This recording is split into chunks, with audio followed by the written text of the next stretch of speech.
if you are going to learn words in such a way and then use it in such a way, so it's not going to be helpful. So it should all come naturally to you.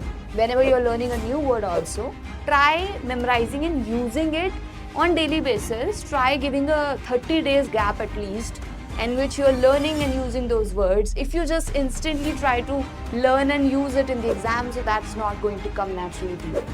It's going to hinder your fluency. At that point of time, I would suggest try not to use at least those words. Don't even use common words, basic words, but at least it should all be fluent, whatever you're speaking. Okay? Hello everyone, I welcome you all in this yet another beautiful session of ours in which we are going to see some of the speaking test tips which can instantly impress the IELTS examiner. Without a further ado, let's just get started and let's get the ball rolling. The very first thing is that I'm just going to give you the overview first about this whole test, what all it's going to contain. So it's going to last for only 11 to 14 minutes, that's how, and it's going to contain 3 parts, okay? 3 parts of the test is going to be there. Now, what all is going to be there in these 3 parts? The very first part is called introduction round, in which they will be asking, as the name suggests, they will just be asking the questions about yourself. It's kind of a warming up round, you can say, in which they just try to make you relax, okay? What kind of a question can you expect over here? Something related to you, about your hometown, about your hobbies, likes and dislikes, all these things. Later to that, it's followed with this cue card round, okay? It's followed with a cue card round wherein you just have a random topic and there are some prompts, 3 to 4 prompts along with that topic, and you'll just have to talk about that topic for about 1 minute 30 to 2 minutes. You'll have to talk about that topic, okay? Now, they judge you. The main goal is to judge you on your speaking levels, on your fluency, on your coherence, like how well are you able to speak at length, right?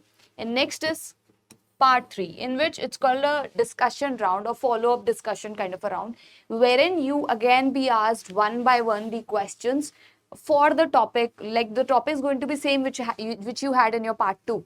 Okay, let's suppose in the part 2 you had it on vacation. So it's going to be, all the questions will be on vacations only. Okay, more in-depth, detailed questions you can ask. You can be asked here in the discussion, follow-up discussion kind of a round. Later, let's just now discuss that on what basis are you assessed. Okay, what are your parameters? So these are your 4 parameters you'll have to take care of while speaking. Now guys, just understand why it's very important to take care of these 4 things. Really, cause you are going to be judged, you're going to get bands out of these 4 parameters only. They are going to be the deciding factor whether how much are you able to get in your speaking test.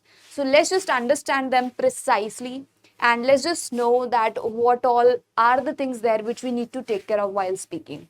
The very first one is that fluency and coherence, in which they are going to check you upon the fluency level without making pauses, without hesitation. How well are you able to speak? These are some of the things there. Let's just understand in detail now. So speak fluently with natural pace and no hesitation. Here, you must not hesitate in order to put forth your opinions, your ideas. They are not going to judge you on the basis of your opinions, that why do you think this way? Let's suppose there is a question, do you like reading books? So if you say no also, they are not going to judge you basis on that. Understand that thing. Okay, all what they are going to see is that are you giving the reasons? Are you elaborating your response? Are you, whatever you're thinking over here, are you able to put forth all those things on the table or not? Coherently, fluently, these are some of the things they are going to check you upon.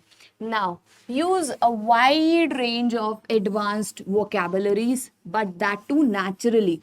It should all come naturally to you guys. If you feel that I can learn word and then I can just memorize like this, what was that word, and then you say it, so it's going to hinder your fluency. Even it's going to degrade your band if you are going to learn words in such a way and then use it in such a way, so it's not going to be helpful. So it should all come naturally to you. Whenever you're learning a new word also, try memorizing and using it on daily basis. Try giving a 30 days gap at least in which you're learning and using those words. If you just instantly try to learn and use it in the exam, so that is not going to come naturally to you. It's going to hinder your fluency. At that point of time, I would suggest try not to use at least those words. Don't even use common words, basic words, but at least it should all be fluent, whatever you're speaking. Okay? Now, produce error-free complex sentences. That means that you try to produce and speak error-free sentences. Grammatically, it should all be correct, whatever you're speaking. Okay? They check you upon the grammar. So, mind it that you're using the proper error-free sentences all the time. And when I say complex sentences, I only mean with conjunctions, right? Connectors. Try using them in between. Reduce the fillers. Reduce fillers.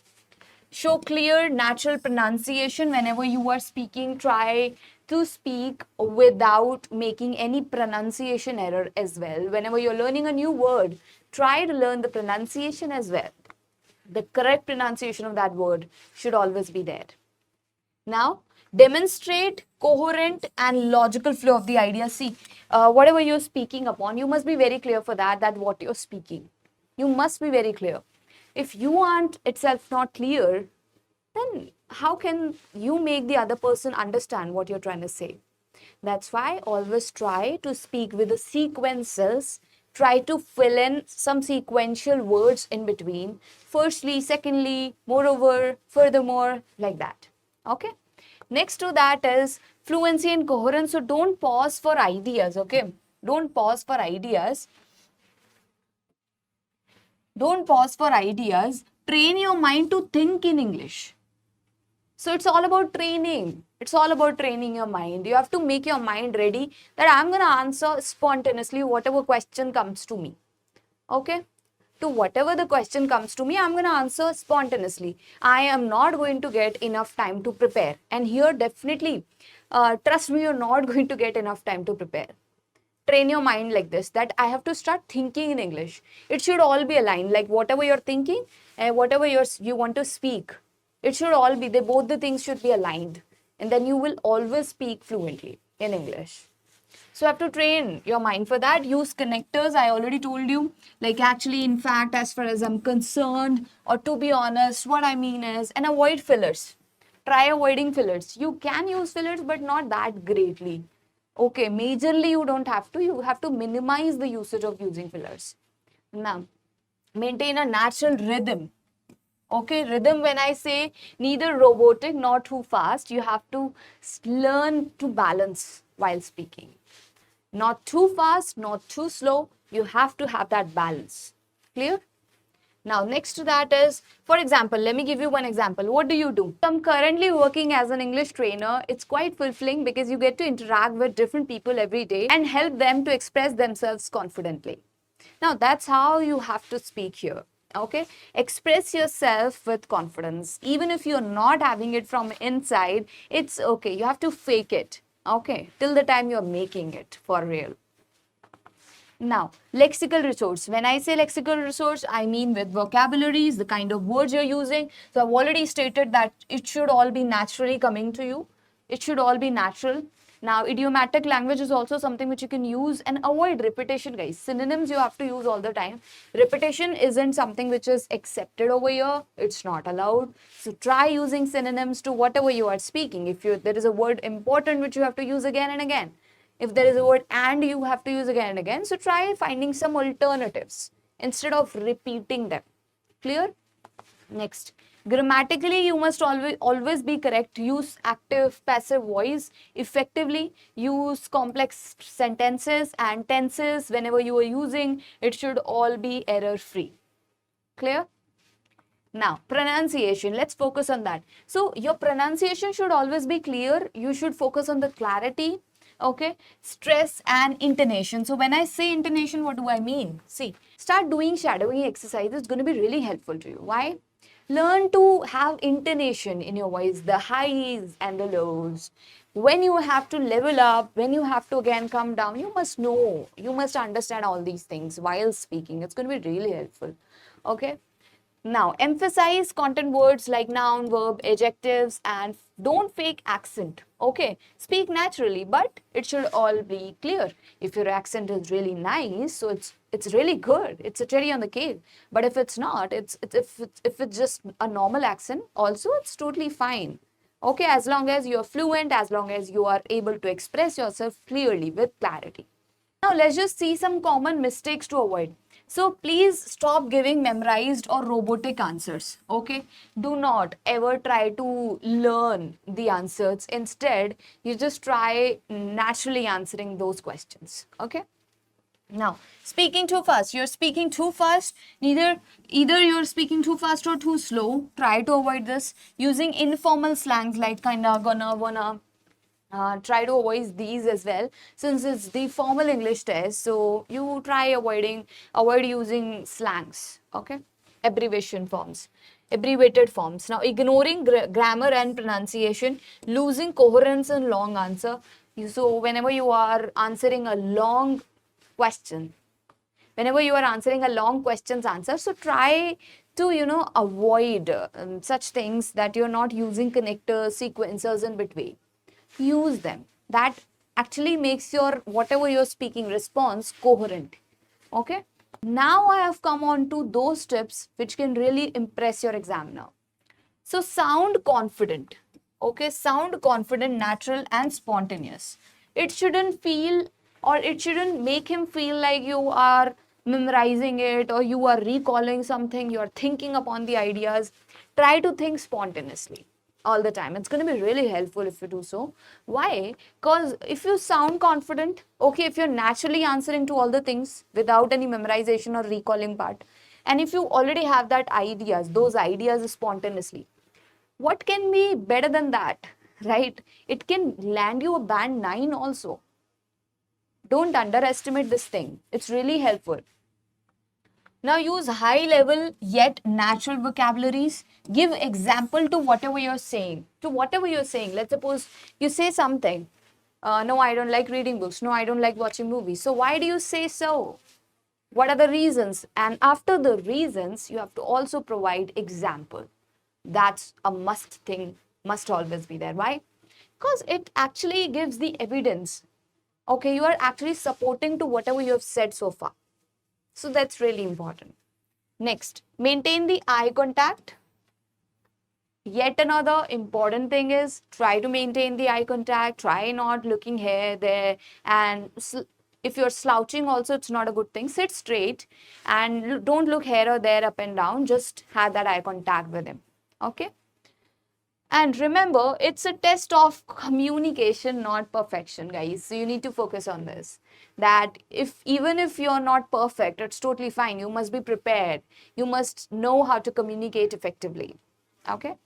Now, record. How can you do all these things? How can you practice? The major thing, the most important thing, how can you practice for it? So record 2-3 mock interviews weekly. That means record your audios weekly and listen to it. Listen to it, and you can also do mirror practicing at times. But once you do it, try to do it in the exam like conditions. Turn on the timer, but don't look at the timer. Okay, just turn it on as an alarm.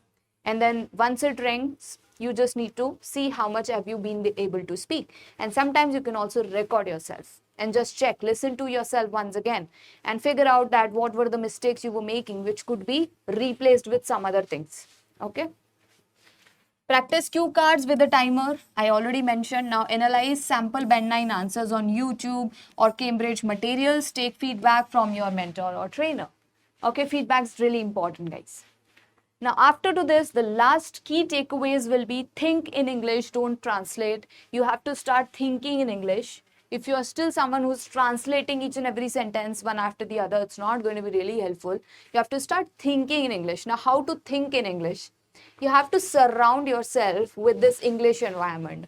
Even if you're watching something, watch in English. If you're listening something, listen in English. It can be songs, it can be movies, it can be interviews, podcast, anything. Whatever you like. If you're reading something, read in English, right? Now use advanced yet natural vocabularies, maintain fluency, structure, confidence, and pronounce clearly. Stay calm over there. Don't try to be nervous or have anxiety. Be authentic, show your real personality. You need to be authentic over there. Now, confidence doesn't come from being perfect. Okay, it comes from being prepared. So we need to be prepared. Even if we are not perfect, it's okay. We need to be prepared. We need to learn how to communicate effectively. That's going to be helpful, the real thing. Okay guys, so that was about today's session. I hope these things you will definitely implement in your test and you will definitely improve, and I wish you all the very best to all of my students and will definitely improve and get the 9 band in their exams. We'll see you very soon in the next video. Thank you so much. Take care. Bye bye.